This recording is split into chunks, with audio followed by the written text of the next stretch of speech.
there's a lot of conversation, a lot of breakdowns. I've always heard that these pro days, they're scripted, like it's a showcase. You put on this, presentation. Hey, this is what we're doing. But, it's not really, just kind of a showcase. And then Shedeur Sanders throws at his pro day, his showcase over the weekend, and the criticism coming out of it is that he pats the ball too much for some people, that he's patting the ball when he's throwing it. And I'm just wondering, is that really something to be broken down and discussed, or is that because it's Shedeur Sanders and it's Colorado that it generated conversation? It feels like the latter, honestly. I mean, I'm not sure who started it and talking about it, but the idea of patting the ball and defensive backs getting a break on it, there's not a whole lot there. And here's why. So let's just start off by the defensive back's job, or really any defender in coverage. Okay. Lee, if you're playing man-to-man coverage, where are your eyes in man-to-man coverage? You're looking at the player. There you go. So you're not even watching for the pat of the football in the first place. So the other types of coverage, you play zone coverage. Now, when you're playing zone coverage, if you're a defensive player, you can have eyes on the quarterback, right? You're going to kind of be aware of where the players that are coming into your zone. If it's a match zone, you might match up and play, and it looks kind of similar to man-to-man.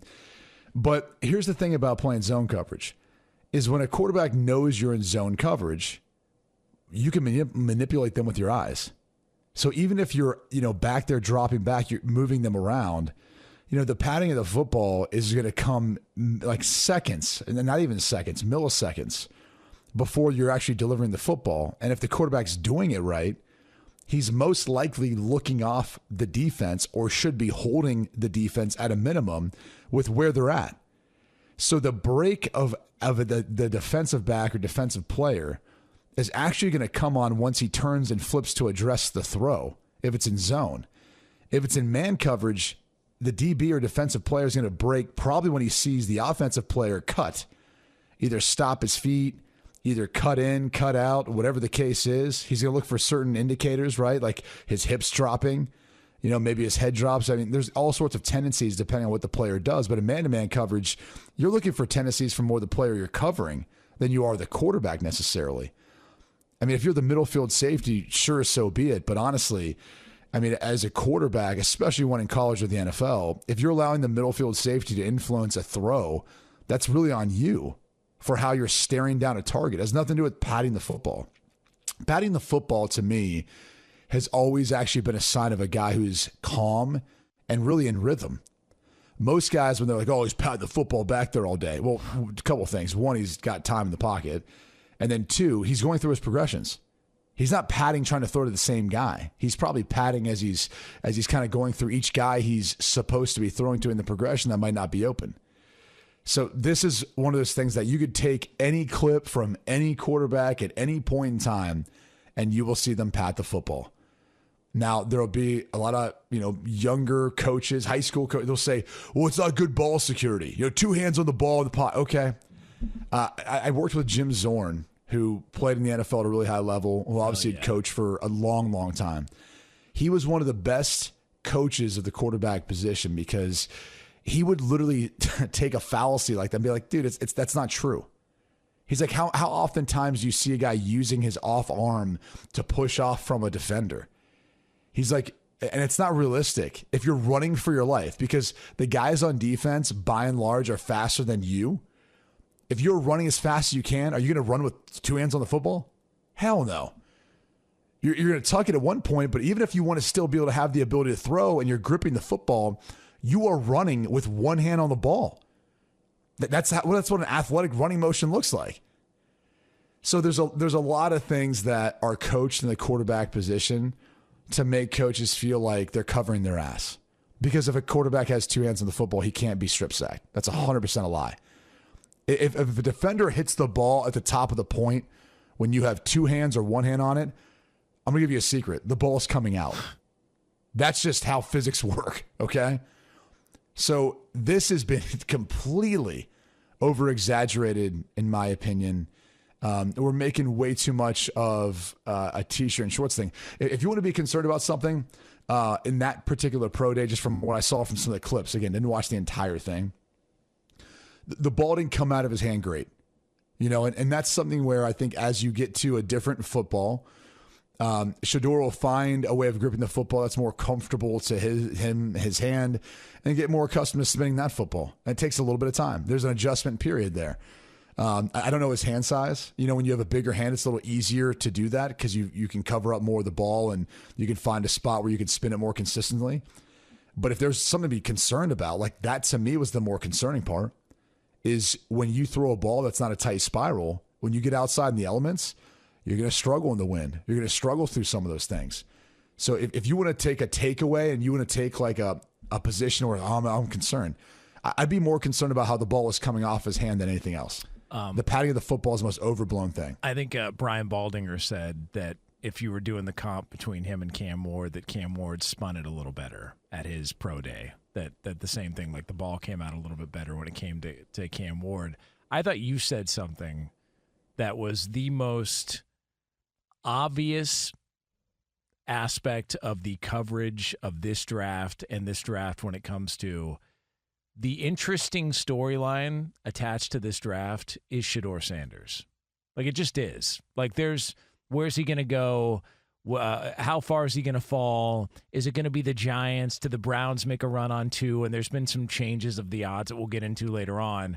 But it really is the only true interesting storyline because Cam Ward's going 1.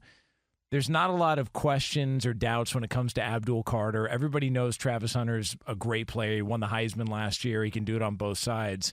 It's really Shedeur Sanders because he's Deion's son, because he's had a spotlight on him for so long at the college level.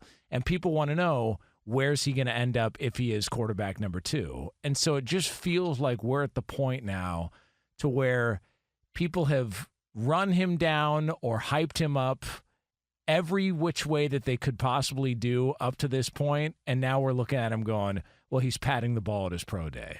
Like, it's just, like, that's where it feels like we're at. And we get here, but in other drafts, it feels like there's more going on, but as you laid it out a couple of weeks ago, this really is the storyline that everybody's paying attention to in the draft. Just is. And here's something else, too, it's kind of humorous to me. Does anyone watch tape? Does anyone watch him play? Like, if you watched him play, did you notice he pats the football then? So I sit there, I'm like, this is some revelation because he's in T-shirt and shorts at a pro day. We're bringing this up. I have a hard time taking a lot of this stuff and breaking it down too much this time of year because so much is what's perpetuated with a lot of what's out there, to your point.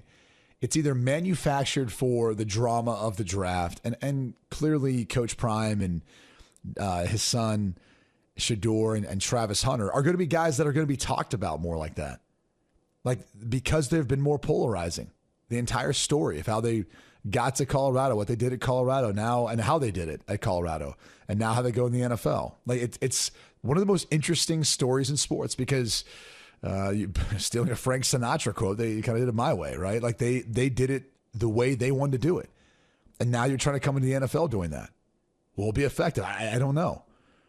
So that without a doubt is the storyline. For me, though, there's still the process of the agents. There's still the process of the teams that leak stuff out and say stuff, try to manipulate the entire process. And again, it's manufactured drama.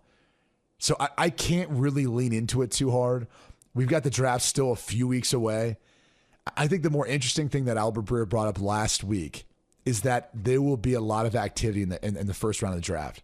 Because, and Lee, you can maybe fact check this, but I feel like at least the last year or two of drafts, I don't know that there's been as many trades, although they kind of come and go and then you kind of move on. So maybe I'm just remembering, but or not remembering. But I feel like the first round last year there wasn't as much action, it wasn't as much activity, and it feels like this year that actually may not be the case. Like there may be a lot more teams trying to pick and prod and move around the first round to find guys that they really feel like can make the roster or make more sense for them.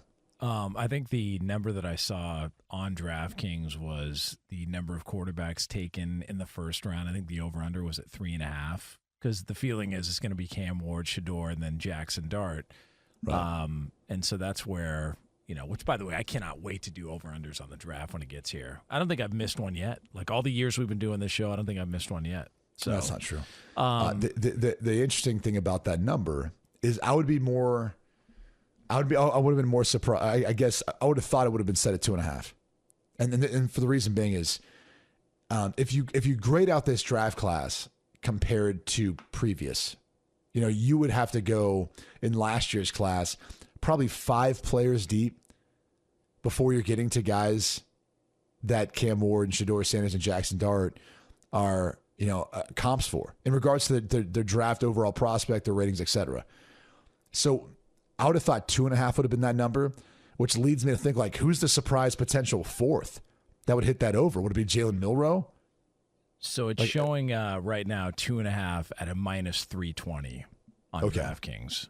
So it's a significant, feeling is that it's going to be for sure over, 2, maybe 3. Yeah, right. So and also when you start thinking about the teams that are there that could be taking Shedeur Sanders or could be in the market for Shedeur Sanders, like it's not like there's going to be a lack of teams willing or looking at trying to take a guy. Like there's the Saints, which make a lot of sense. There's the Jets, which could make some sense. So this whole he's patting the ball and he came across as arrogant. Why do the Saints make so much sense? Everyone points out the Saints. Why is that? Oh, because Derek Carr's got 1 year left on his deal, and apparently he was looking at wanting to get dealt. I get that, but he's kind of played decently well when he's healthy there. He's 34 years old. I don't know. Yeah. And by the way, he doesn't have 1 year left. He's got this year and the following year. It's not like he's going in his last year. It's also been, he feels like, although I've taken the bait on the Saints the last 2 years, I'm tired of doing it. But it feels like that's a team you look at and go, oh, they could win that division. Like that's a team that could win that division. And then somehow, some way, he ends up getting hurt. He goes to diving to try and get a first down and suffers 3 injuries in one play. Like it just feels like that's where it's been with the Saints the past couple of years. But it's not like there's going to be a lack of spots for Shedeur Sanders. And if one of those teams is sitting there, they're really going to stop and go, hold on a second. Are we sure about this? The guy patted the ball at his workouts at his pro day. They should go back and look at the play where he got annihilated. And I forget who Colorado was playing. I don't think that was most games. Well, but the protection wasn't good. Yeah, where he had scrambled, he stood in there, he made a throw, and a guy launched himself low, like almost went at his knee, and it looked like he suffered a serious injury, and he stayed in the game. Like there's like durability, all that. I feel like he's checked a lot of the boxes, but people want to go ahead and try and nitpick certain things when it comes to him, and away we go with the NFL draft. Which, by the way, we are a couple. It was against Kansas. Yeah, he got annihilated in that, and he stayed in the game. Like there was no it looked like that could have been a really serious injury. Guy stayed in the game and finished it out. So I just feel like there's a lot that you could point to as opposed to just patting the ball or his attitude at the combine or whatever he gave teams when he was there.